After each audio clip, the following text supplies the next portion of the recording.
माता जी। ओके, सुनीता माता जी रेडी? हरे कृष्णा। है क्या? नहीं है तो थी वो। मैं भी नहीं तो थी। हरे कृष्णा। सुनीता अग्रवाल माता जी।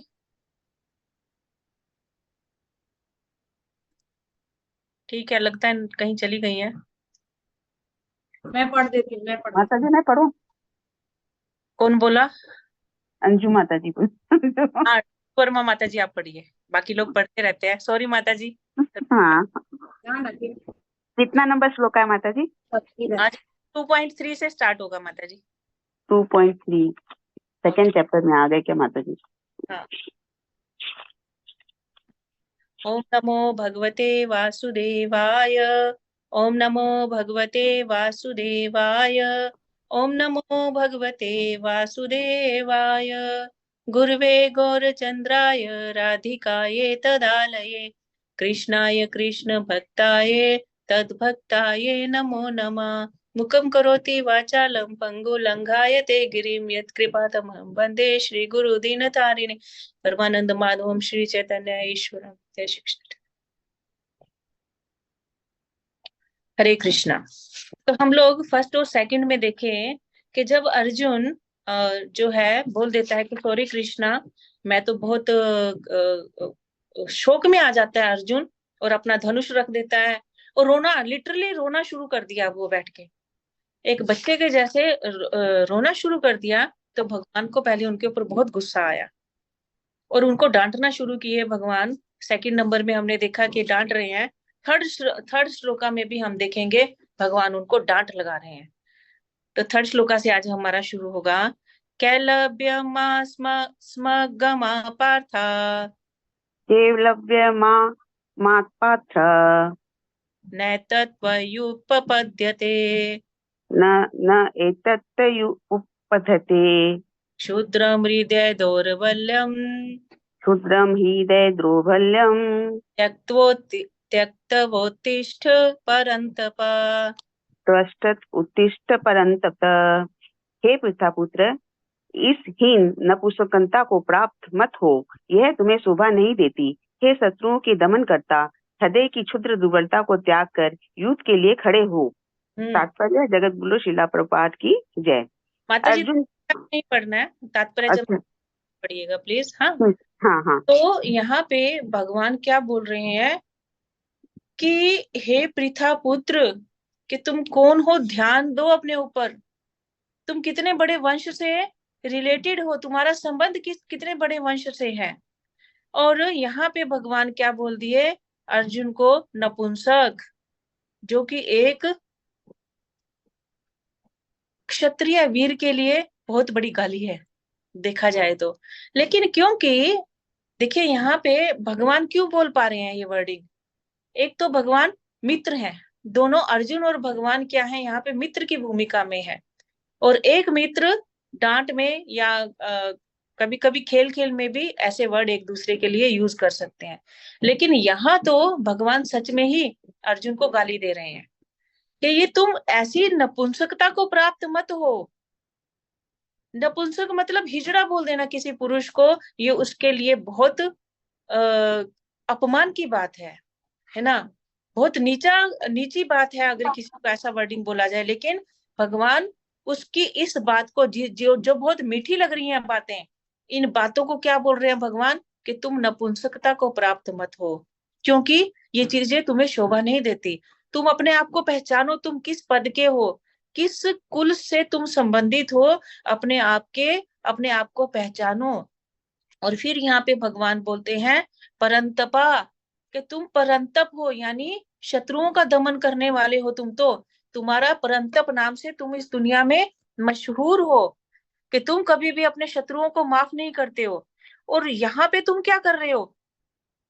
जो इतने बड़े शत्रु हैं तुम्हारे, जिन्होंने पल पल तुम लोगों को, तुम्हारे परिवार को तड़पाया, यहाँ तक कि तुम्हारी स्त्री का जो है अपमान किया उसने, इन लोगों ने। तो तुम तो ऐसे शत्रुओं का तुमको दमन करना चाहिए, जबकि तुम क्या कर रहे हो? अपने हृदय को दुर्बल करके, नपुंसकता को प्राप्त करके ये सोच रहे हो कि मैं इनको ना माफ कर दूं। इनको मैं मारू नहीं, और ये मेरे सगे संबंधी हैं। किसी के सगे संबंधी क्या ऐसे करते हैं क्या?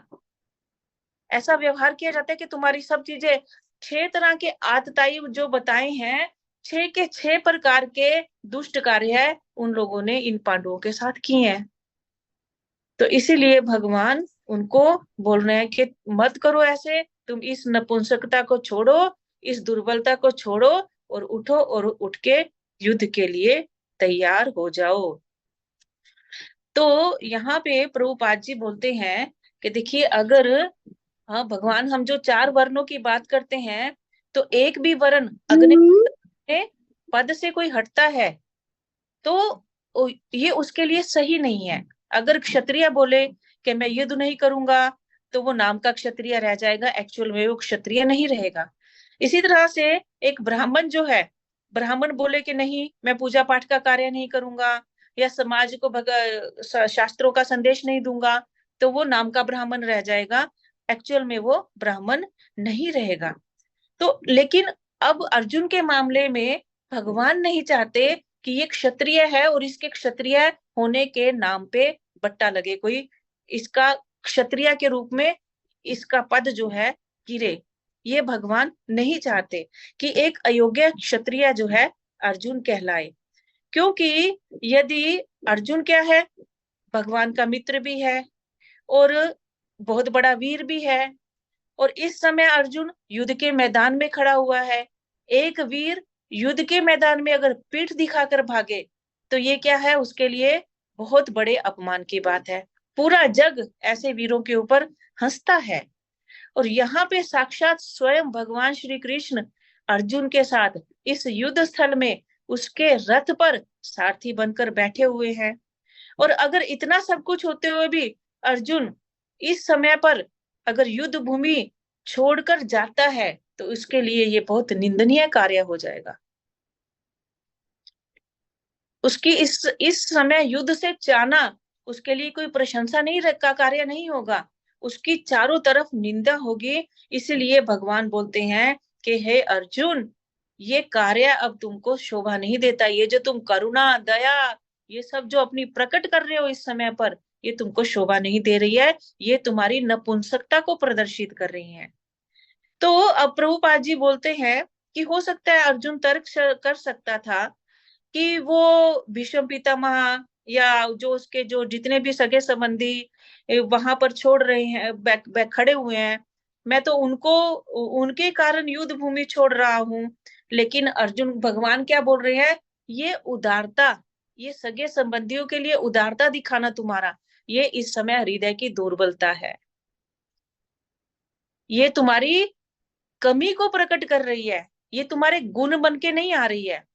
देखिए, जैसे बोला जाता है ना कि बहुत सारे गुण होते हैं, सच बोलना या और भी चीजें बहुत सारी, लेकिन गलत समय पर अगर वही चीजें प्रकट की जाए, उन गुणों को प्रकट किया जाए, तो वही गुण क्या बन जाते हैं, अवगुण बन जाते हैं। गुणों को प्रकट करने का भी समय होता है। इसी तरह से अर्जुन ये जो गुण प्रकट कर रहा है, करुणा दया ये सब, ये गलत जगह पर गलत समय पर प्रकट कर रहा है। ये उसके गुण बनकर नहीं बल्कि अवगुण बनकर सामने आ रहे हैं। और इसीलिए भगवान उसकी इस उदारता का अनुमोदन नहीं कर रहे हैं। और इसीलिए अर्जुन जैसे व्यक्ति को कृष्ण के प्रत्यक्ष निर्देशन में ऐसी उदारता या तथाकथित अहिंसा का परित्याग करने का भगवान यहाँ पे उपदेश उसको दे रहे हैं। तो अब अर्जुन बोलना शुरू करता है। जब भगवान उसको ऐसे गाली देते हैं, डांटना शुरू करते हैं, तो वो फिर से रीजन देता है। क्या बोलता है, अर्जुना उवाच कथम अहम संख्ये कथं विस्महं संख्ये द्रोणं च मधुसूदन द्रोण च मधुसूदन कुबि प्रतियोत्स्यामि। इषुपतियोत्यामि। माता जी आराम से एक एक वर्ड ध्यान से सुन के पढ़िए। हाँ। पूजा वरिसूदन। पूजा वरिसूदन। आराम। अर्जुन ने कहा, हे शत्रुहंता, हे मधुसूदन, मैं युद्ध भूमि में किस तरह भीष्म तथा द्रोण जैसे पूजनीय व्यक्तियों पर उलट कर बाण चलाऊंगा। तो अर्जुन यहाँ पे भगवान को क्या बोल रहा है? अरिसूदन, मधुसूदन। अरिसूदन मतलब शत्रुओं के हंता, कि हे भगवान, आपने भी कभी मित्रों को या सगे संबंधियों को नहीं मारा, शत्रुओं को मारा है। अब कोई बोले कंस तो उनके मामा थे, लेकिन शत्रु रूप में थे। भीष्म पितामह और द्रोण ये कभी भी अर्जुन के शत्रु बनकर प्रकट नहीं हुए हैं। मतलब इन्होंने हमेशा अर्जुन और पांडवों के प्रति स्नेह इनके दिल में रहा है। लेकिन कंस के हृदय में तो क्या था? सदा ही नफरत थी श्री कृष्ण के प्रति। तो इसीलिए अर्जुन बोल रहा है कि आप तो शत्रुओं के हंता हो, कभी भी आप मित्रों के हंता नहीं कहे जाते, संबंधियों के हंता नहीं कहे जाते, जो लोग आपसे प्यार करते हैं उनके हंता आप नहीं कहे जाते। आप मधुसूदन हो, मधु राक्षस को हंता करते हो, आप उसको सूदन करते हो। कभी भी संबंधियों को जो प्यार करते हैं आपसे, उनको आप कभी भी उनको कष्ट नहीं देते हो। तो बताओ, आप शत्रुहंता हो, आप मधुसूदन हो, तो मैं कैसे? आप मुझे प्लीज गाइड करो कि ये जो मेरे सामने परदादा खड़े हैं भीष्म पितामह, और मेरे गुरु द्रोण खड़े हैं, ये जब मेरे ऊपर बाण चलाएंगे तो मैं इनके ऊपर पलट के कैसे जब बाण चलाऊं? क्योंकि शास्त्र हमें शिक्षा देता है कि हमारे जो बड़े बुजुर्ग होते हैं, हमारे जो गुरु होते हैं, हमारे माता पिता जो होते हैं, हमको उनके साथ कभी वाक युद्ध भी नहीं करना चाहिए। शस्त्र अस्त्र की तो बात छोड़ दीजिए, हमको वाणी से भी पलटकर उनको जवाब नहीं देना चाहिए। ये शास्त्र हमको शिक्षा देता है। लेकिन यहाँ पे भगवान क्या बोल रहे हैं कि खड़े हो जाओ और इनके खिलाफ भी तुम उठ के युद्ध करो। तो अर्जुन बोले कि मैं कैसे अपने गुरु को मारूं? क्या आप, अगर आपके पितामह नाना उग्रसेन होते या आपके आचार्य सांदीपनी मुनि होते, तो क्या आप उन पर हथियार चला सकते थे? नहीं ना। तो मैं कैसे इनके ऊपर हथियार चलाऊं? ये भी तो मेरे परदादा और ये भी तो मेरे गुरु है ना। भले ही वो उनके मन में आज जो कुछ भी है, वो बेशक मेरे ऑपोजिट पार्टी में इस समय खड़े हैं, लेकिन हैं तो इसी स्थान के है ना। वो मेरे जीवन में स्थान तो यही रखते हैं ना, गुरु और परदादा का। तो कैसे मैं इनको मारूं? तो आगे फिर बोलता है, गुरुन हत्वा हि महानुभावान गुरून् हत्वा हि महानुभावा श्रेयो भोक्तुं भैक्षमपीह लोके श्रेयभूतमवेक्ष्यम् अपि हि लोके हत्वार्थकामास्तु गुरूनिहैव हत्वार्थकामान् तु गुरून् इह भुञ्जीय भोगान् रुधिरप्रदिग्धान्। भुजनीय भोगनारुधिर प्रदिगंधान। हे ऐसे महापुरुषों को जो मेरे गुरु हैं, उन्हें मारकर जीने की उपेक्षा इस संसार में भीख मांग कर खाना अच्छा है। भले ही वे संसारिक लाभ के इच्छुक हों, किंतु है तो गुरुजन ही। यदि उनका वध होता है तो हमारे द्वारा भोग्य प्रत्येक वस्तु उनके रथ में सनी होगी। हरि बोल। तो बोले इनको मारने से तो अच्छा है कि मैं भीख मांग के खा लूं, वो मेरे लिए ज्यादा अच्छा है। क्योंकि अगर इनको मार के मैं राज्य का भोग करूंगा तो मुझे तो हर चीज क्या दिखेगी? इनके खून से सनी हुई दिखेगी। मेरे मन में हमेशा प्रायश्चित आएगा कि मैंने अपने पितामह और गुरु को मारकर इस राज्य को हासिल किया है। भले ही ये संसार के इच्छा रखते हैं, कभी हो सकता है भगवान बोले हो ना कि ये तो गलत तरफ है, ये गलत कर रहे हैं, वो बोलते कोई बात नहीं, वो गलत करते हैं कोई बात नहीं, लेकिन स्थान तो उनका मेरे गुरुओं वाला है ना, वो मेरे गुरु है ना, तो मैं कैसे उनको मारूं? फिर आगे अगले श्लोक में बोलते हैं, नाचैद विद्या कतरन्नो गरीयो नाचेत विद्या कतरत गरियों यद्वा जयेम यद्वा नो जयेयु यत्वा जयमा यदि अव न जेयु तानेव हत्वा न जिजीविषाम नावे हत्वा न जीवी स्म तावा देव स्थिता प्रमुखे धार्त राष्ट्रा।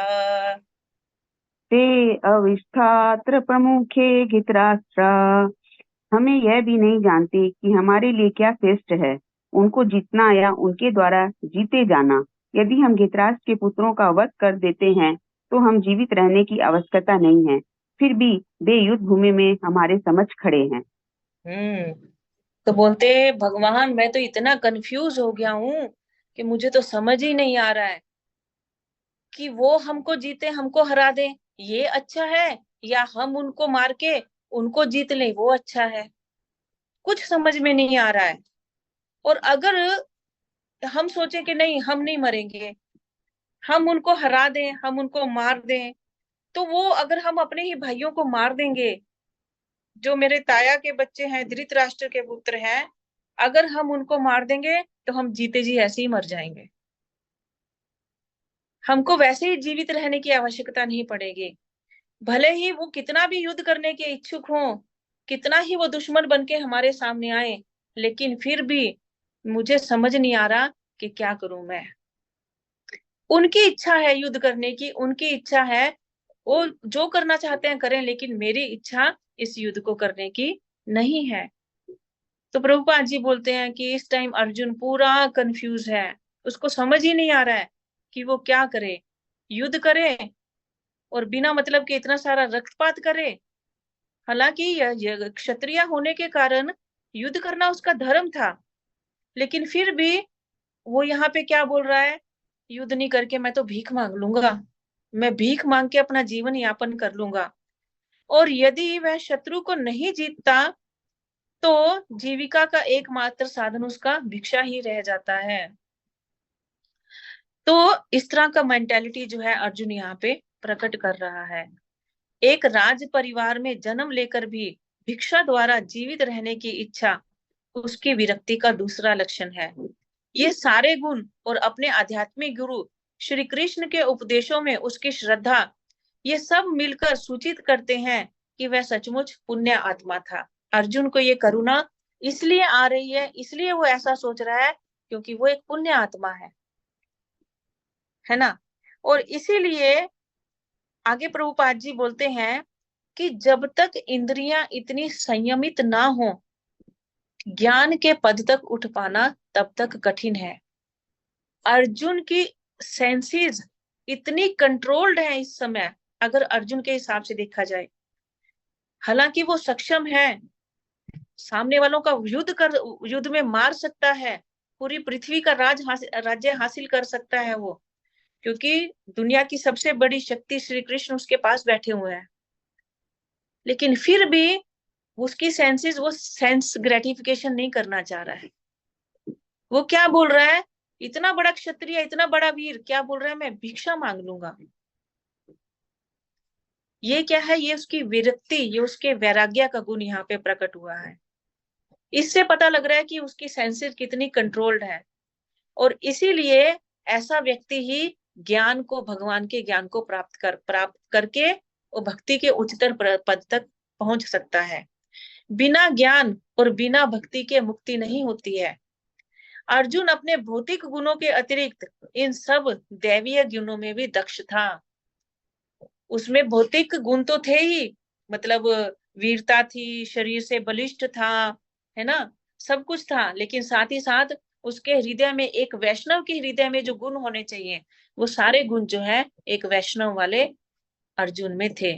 और इसीलिए हम देखते हैं कि इस समय पर, महाभारत के समय में, भगवान ने अर्जुन को ही पात्र बनाया इस गीता को समझने का।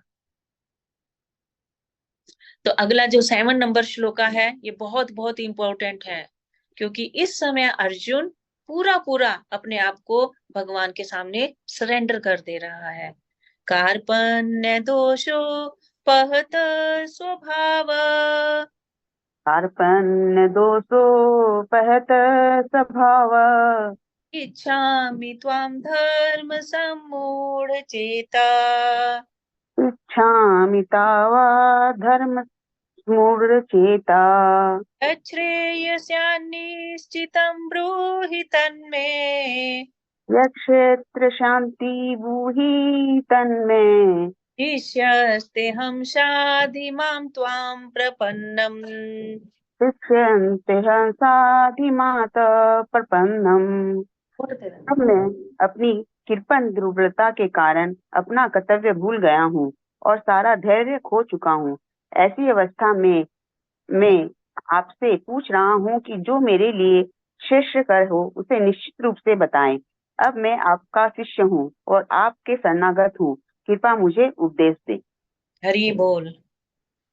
तो अर्जुन क्या बोला, मैं इतना इस समय कंफ्यूज हूं कि मैं डिसीजन नहीं ले पा रहा हूं कि मेरी एक्चुअल ड्यूटी क्या है। इस समय युद्ध करना या युद्ध को छोड़ के जंगल में चले जाना, मैं क्या करूं मुझे समझ नहीं आ रहा है। मैं हर तरह से अपना विवेक अपना धैर्य सब छोड़ खो चुका हूं और ऐसे समय में मैं आपको सरेंडर करता हूं। मैं आपकी पूरी शरण में आ रहा हूं। मैं आपसे पूछ रहा हूं कि मेरे लिए क्या सही है, प्लीज मुझे बताओ। मैं अपने आप को आपका सरेंडर करके आपका शिष्य बनता हूँ और आप मेरे इस समय मित्र नहीं, इस समय मुझे आपका मित्रता नहीं चाहिए, मुझे आप गुरु के जैसे संदेश दीजिए। मुझे बताइए कि मैं ऐसे समय में इस सिचुएशन में क्या करूं। मैं आपकी शरण में हूं, कृपया मुझे उपदेश दीजिए। तो देखिए, अभी तक भगवान अर्जुन को गाली तो निकाल दिए, लेकिन गीता सुनाना अभी शुरू नहीं किए थे। गीता सुनाना कब शुरू करेंगे भगवान, जब हम सरेंडर नहीं हो जाते जब तक। क्योंकि भगवान के प्रति जब तक हम सरेंडर नहीं होंगे, हम जब भूमिका पढ़े तो वहां पे क्या बताए प्रभुपाद जी कि अगर आपको गीता सीखना है तो सबसे पहले क्या करना होगा, आपको भगवान के प्रति सरेंडर होना होगा। आपको मानना होगा कि भगवान श्री कृष्ण ही पूर्ण पुरुषोत्तम भगवान है, वो परम पुरुष है। जब तक आप ये मानकर उनके सरेंडर नहीं होंगे तब तक आप गीता को समझ नहीं सकेंगे। और यही चीज का सीख अब अर्जुन हम लोगों को दे रहा है। अर्जुन क्या है, अर्जुन की जगह पे खुद को रख लीजिए आप। अब अर्जुन को भगवान जो जो बोल रहे हैं ये सोच लीजिए आपको बोल रहे हैं। देखिए, अर्जुन जिस सिचुएशन में इस समय पे है, हम भी अपनी लाइफ में हर पग पे या बहुत टाइम ऐसा होता है कि ऐसी सिचुएशन में आ जाते हैं, हम जहां डिसीजन नहीं ले पाते कि हम क्या करें कैसे करें, समझ नहीं आता। तो उस समय हमको क्या करना होगा, हमको एक प्रामाणिक गुरु, एक ऑथेंटिक गुरु ढूंढना होगा। अभी देखिए, ऑथेंटिक गुरु क्यों बोला जा रहा है यहाँ पे, हम किससे सलाह लेते हैं ये बहुत इंपॉर्टेंट है। अगर कोई व्यक्ति, अभी देखिए ज्यादातर लोग इस कलयुग में किससे सलाह लेते हैं, जो आपके मन के अकॉर्डिंग आपको सलाह देता है, हमको उसकी सलाह बहुत अच्छी लगती है। क्योंकि जो हमारे मन में दबा हुआ है वो भी वैसे ही सलाह दे रहा है हमको, भले ही वो आपको कुएं में धकेल दे, उसकी सलाह भले ही आपको कुएं में धकेल दे, लेकिन हमको उसी की सलाह ज्यादा पसंद आएगी और वही व्यक्ति उस पर्टिकुलर टाइम में हमको वो पसंद आएगा। क्यों, क्योंकि वो हम हमारे मन के मुताबिक बात कह रहा है। लेकिन यहाँ पे प्रभुपाद जी क्या बोल रहे हैं, हमको ऑथेंटिक गुरु ढूंढना होगा। ऑथेंटिक गुरु मतलब ऐसा गुरु जो शास्त्र को जानता हो, शास्त्र को तत्व सहित जानता हो, और जो हमको हमारे मन को अच्छा लगे या ना लगे, जो शास्त्र सम्मत है, जो भगवान को पसंद आएगा, जो भगवान उस समय चाहते हैं कि हम वैसा कार्य करें, वो चीज हमको बताए। अभी देखिए, सलाह हम किससे ले रहे हैं उस पे हमारा पूरा जीवन डिपेंड करेगा। कैसे, अभी आप इस युद्ध में ही देख लीजिए, कौरव लोग जो है, दुर्योधन या धृतराष्ट्र किससे सलाह लेते थे, किसकी सलाह पर कार्य करते थे,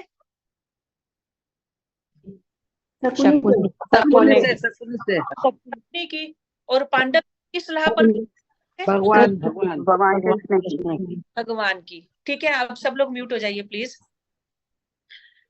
अभी अभी जीवन देखिए, आप जीवन देखिए, कौरव लगभग पूरा जीवन कहाँ पे रहे, महलों में रहे, ठीक है। और पांडव जो है मैक्सिमम टाइम कहाँ पे रहे, जंगलों में रहे, ठीक है ना। कौरव लोग क्योंकि वो गलत व्यक्ति से सलाह लेते थे, महलों में रहकर भी कभी चैन की नींद नहीं सोए। हमेशा उनका दिमाग गलत तरफ जाता रहा, हालांकि वो महलों के आनंद में थे। अगर वो शकुनी को छोड़कर विदुर जैसे व्यक्ति को अपना गुरु बनाते, उनकी सलाह पर चलते, तो ये महाभारत का युद्ध ही नहीं होना था। तो ये बहुत डिपेंड कर रहा है कि हम कैसे व्यक्ति से सलाह ले रहे हैं।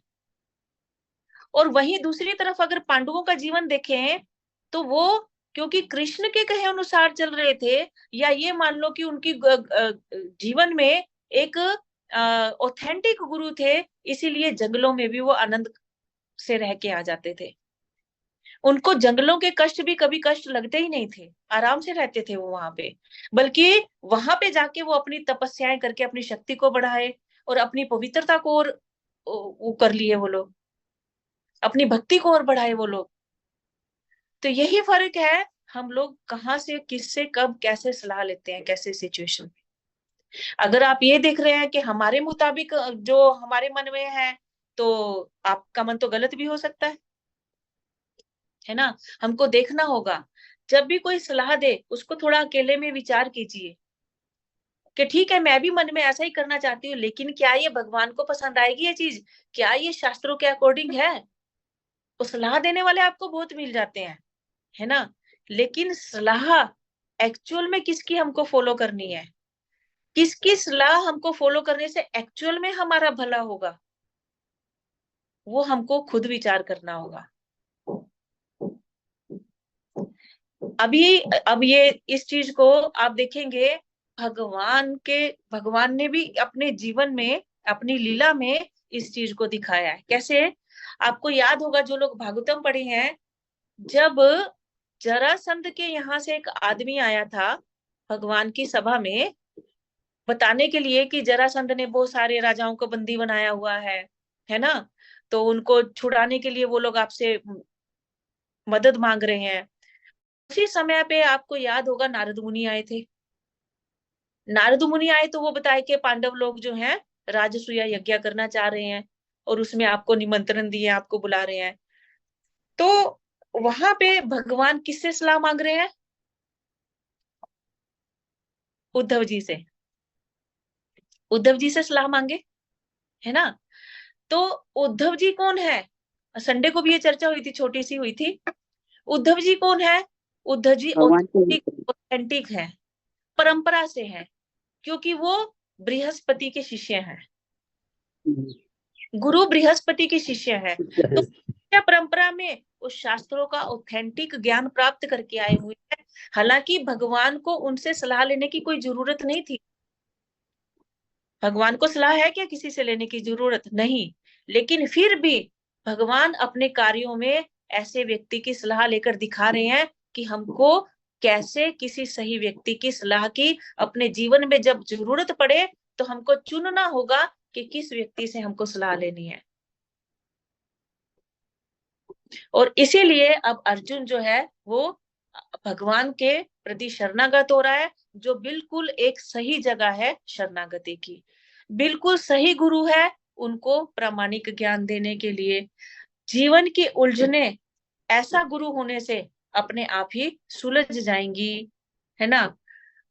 हम में से कोई भी नहीं चाहता कि हमारी जिंदगी में कष्ट आए, लेकिन फिर भी कष्ट आ जाते हैं। लेकिन अगर कोई सही गुरु हमको सही रास्ता दिखाने वाला हमारे जीवन में मिल जाए, तो वो ही कष्ट क्या होते हैं, एक चुटकी बना जाके हमारे जीवन से निकल जाते हैं, या ये कह लो कि बहुत इजी वे में हम उनसे छूट पाते हैं। तो आगे प्रभुपाद जी बोलते हैं। हाँ जी माता जी। ठीक है माता जी, कंप्लीट कर लीजिए फिर मैं बोल दूँ। हाँ प्लीज मैं कंप्लीट कर लूं फिर। हाँ ठीक है। तो यहाँ पे प्रभुपाद जी आगे बोल रहे हैं कि अगर हम इस भौतिक जगत में देखें तो कौन व्यक्ति हैं जो ज्यादातर उलझनों में पड़ते हैं, वो जो जीवन की समस्याओं को समझते नहीं है।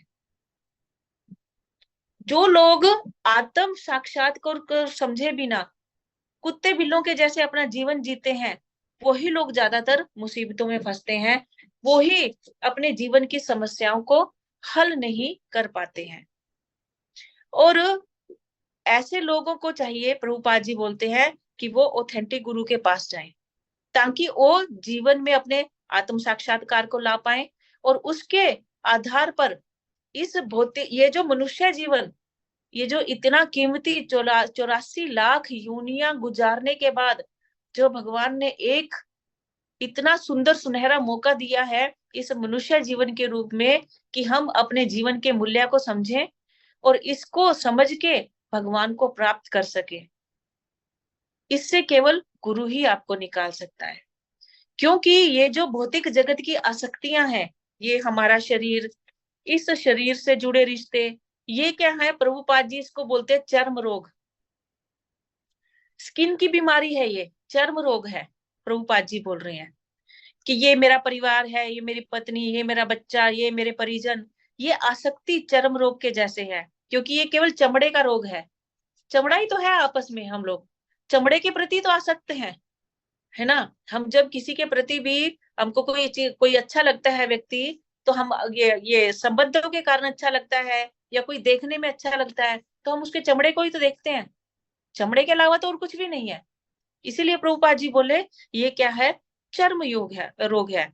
और जो कृपण लोग हैं ऐसे, है ना, वो लोग क्या सोचते हैं कि वो अपने परिवार को मृत्यु से बचा लेंगे। बहुत कष्ट करते हैं अपने जीवन में हम लोग आसक्तियों में आके, लेकिन क्या ऐसा हो पाता है? हम कभी भी अपने परिवार से, अपने परिवारों को संकटों से फिर भी बचा नहीं पाते हैं। लेकिन अगर हम सही गुरु के शरणागत हो जाएं, तब जरूर हम सही दिशा में सोचकर हम अपने परिवार का, अपने संबंधियों का, और यहाँ तक कि अपना भी उद्धार कर सकते हैं। तो इसीलिए आगे प्रभुपाद जी बोलते हैं कि बुद्धिमान होने के कारण अर्जुन समझ गया था कि पारिवारिक सदस्यों के प्रति उसका अनुराग तथा मृत्यु से उनकी रक्षा करने की इच्छा ही उसकी उलझनों का एकमात्र कारण है।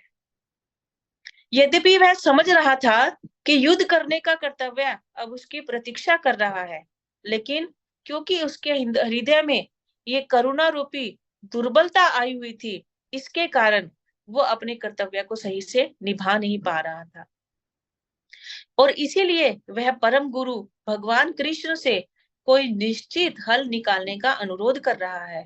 वह कृष्ण का शिष्यत्व ग्रहण करता है, वह मित्रता पूर्ण बातें अब बंद करना चाह रहा है कि अब मुझे मित्र नहीं चाहिए, अब मुझे गुरु और शिष्य के रूप में क्या करना है, गंभीर बातें करनी है।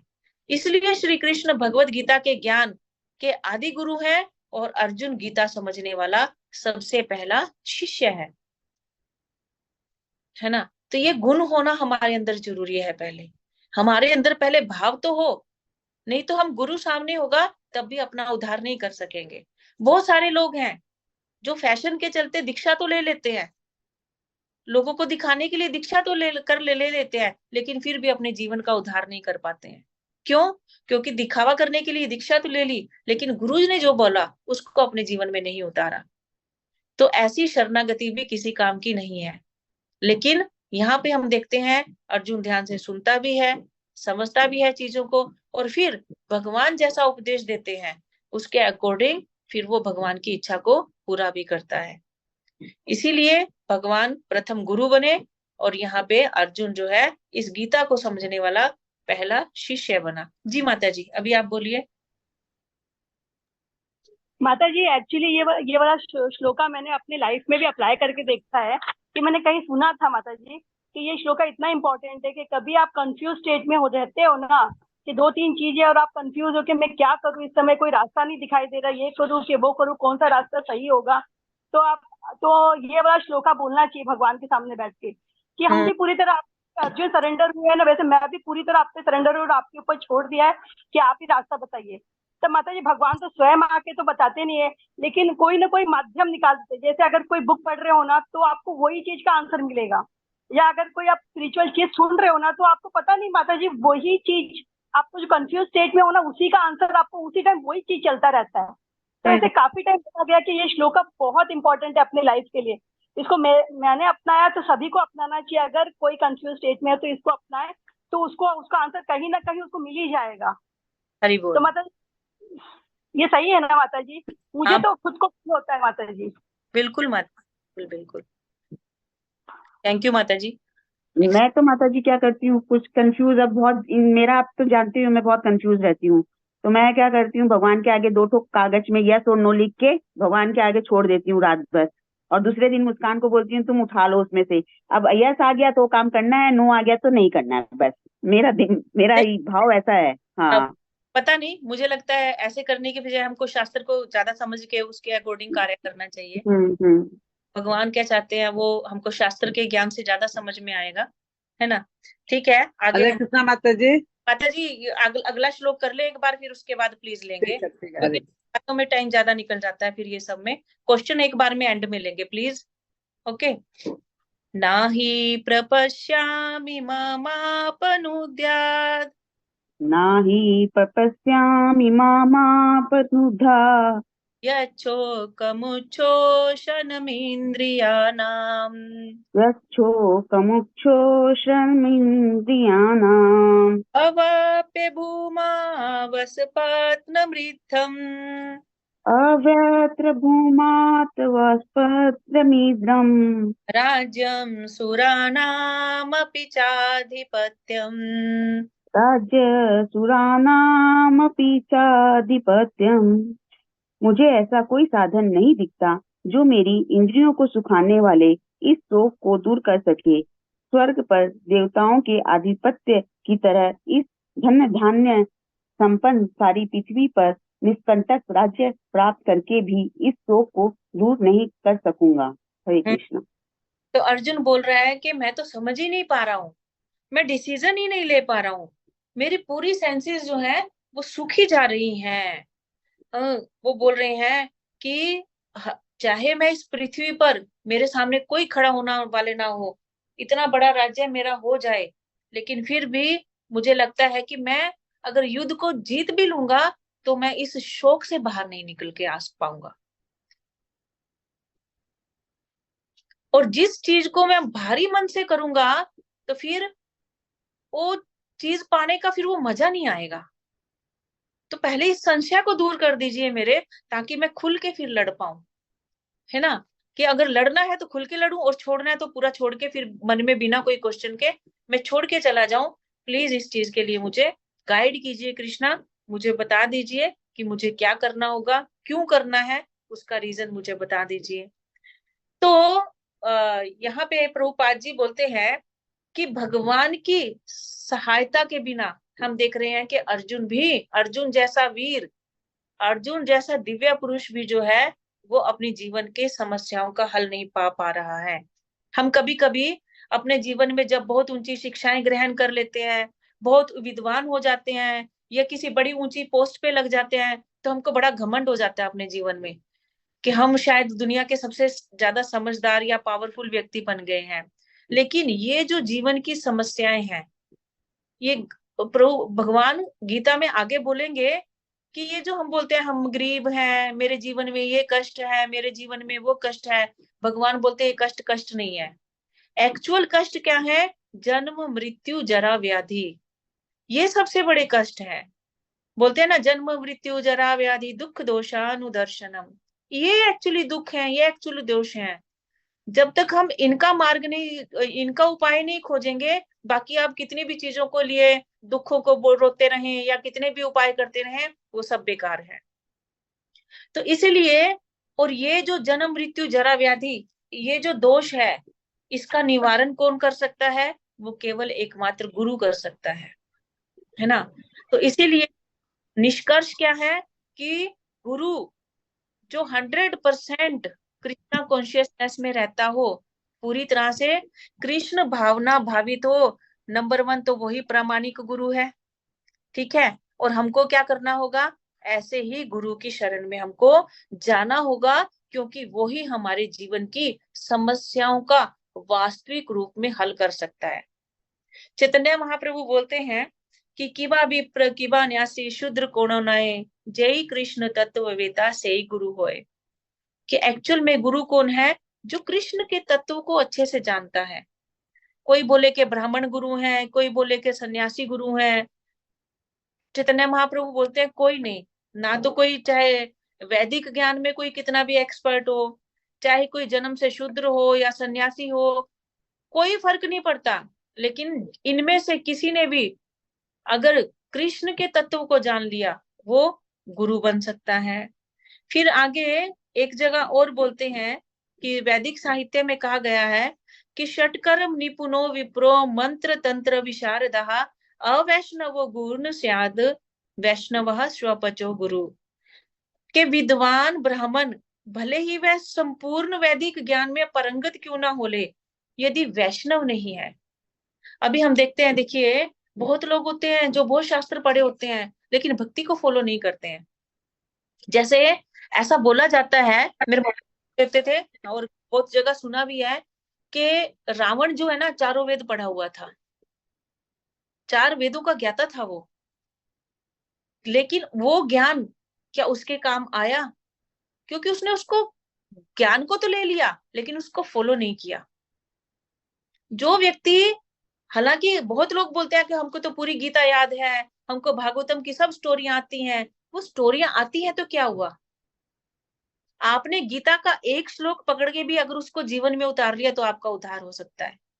लेकिन अगर आपने पूरी गीता पढ़ के भी, याद करके भी आपने उसको अपने जीवन में नहीं उतारा तो आपका वो ज्ञान पूरा का पूरा क्या है? बेकार है। इसीलिए कितने भी ज्ञान में आप परंगत हो ले, यदि हम वैष्णव नहीं है, यदि हमारे अंदर भक्ति नहीं है, तो हम किसी भी तरह से भगवान की कृपा प्राप्त करने के पात्र नहीं हो सकते, और ना ही इस जगत में किसी का गुरु होने के पात्र तब तक हो सकते हैं। लेकिन अगर कोई शूद्र भी है, भले ही वो कितना पढ़ा लिखा ना हो, लेकिन अगर वो वैष्णव है, भक्त है वो, तो फिर वो क्या है? वो शूद्र होने के बावजूद भी अगर उसने भक्ति को अपने जीवन में उतार लिया तो वो गुरु बन सकता है। तो इसीलिए ये जो संसार की समस्याएं हैं, जन्म मृत्यु जरा व्याधि, इनकी निवृत्ति, इनसे छुटकारा हम कोई बहुत बड़े बड़े धन संचय करके या बहुत बड़ी बड़ी एजुकेशन लेकर नहीं कर सकते। इसका निवारण हम केवल और केवल एक प्रामाणिक गुरु की शरण में जाकर ही कर सकते हैं, क्योंकि उनकी शरण में जाने से ही हमको वास्तविक सुख की प्राप्ति हो सकती है। जो परमानेंट हम लोगों को चाहिए वो हमको केवल और केवल ऐसे प्रामाणिक गुरु की शरण में जाने से ही मिल पाएगा। तो यहाँ पे आगे प्रभुपाद जी बोलते हैं कि अगर ये भौतिक जगत की चीजें हमारे लिए सुख उत्पन्न कर सकती, तो अर्जुन कभी भी ये ना कहता कि सारी इस पृथ्वी का निष्कंटक राज्य प्राप्त करके भी मैं अपने शोक को दूर नहीं कर पाऊंगा। अगर ये भौतिक चीजें, भौतिक सुख हमारे दुखों को खत्म कर सकते है ना, तो अर्जुन ये नहीं कहता कि ये चीजें हमको मेरा दुख दूर कर देंगी, वो तो खुशी खुशी जाहिर करता। एक्चुअल में इस दुनिया की कोई भी चीज, इस भौतिक जगत का कोई भी सुख हमारे अंदर के कष्टों को खत्म नहीं कर सकता, है ना। उसके लिए क्या करना होगा? वास्तविक इस को छोड़कर ही मिल सकती है, और इसीलिए उसने कृष्ण भावनामृत का ही आश्रय ग्रहण किया, क्योंकि यही शांति का सही तरीका है। शांति प्राप्त करने का सबसे सही तरीका यही है कि भगवान या उनके भक्तों की शरण ली जाए। बाकी सब चीजें तो जैसे ही प्रलय होगा, आज यहाँ पे कोई बाढ़ आ जाए, कोई बड़ा अर्थक्वेक आ जाए, आपके पास जितना भी आपने चीजें इकट्ठी की हैं, जिनको हम दिन रात मेरी मेरी मेरी मेरी करते हैं, अभी के अभी नष्ट हो जाएंगी, यहाँ बैठे बैठे ही नष्ट हो जाएंगी। ये शरीर जिससे हम इतना प्यार करते हैं, इतना इसको वो करते हैं, संभाल संभाल के रखते हैं, या इतना मोह इसके प्रति प्रकट करते हैं, वो भी अभी के अभी खत्म हो जाएगा। लेकिन अगर सच्ची भक्ति आपने कर ली, जैसे आत्मा नहीं मरती, वैसे ही वो भक्ति आपकी कभी मरेगी नहीं, वो हमेशा आपके साथ बनी रहेगी। इसीलिए ऐसे प्रामाणिक गुरु की शरण में जाना ही वास्तविक सुख और शांति प्राप्त करने का सही तरीका है। इसीलिए एंड में प्रभुपाद जी बोलते हैं कि अतः यदि हम सदा के लिए अगर अपने शोक का निवारण करना चाहते हैं तो हमें कृष्ण की शरण ग्रहण करनी होगी, जिस तरह के अर्जुन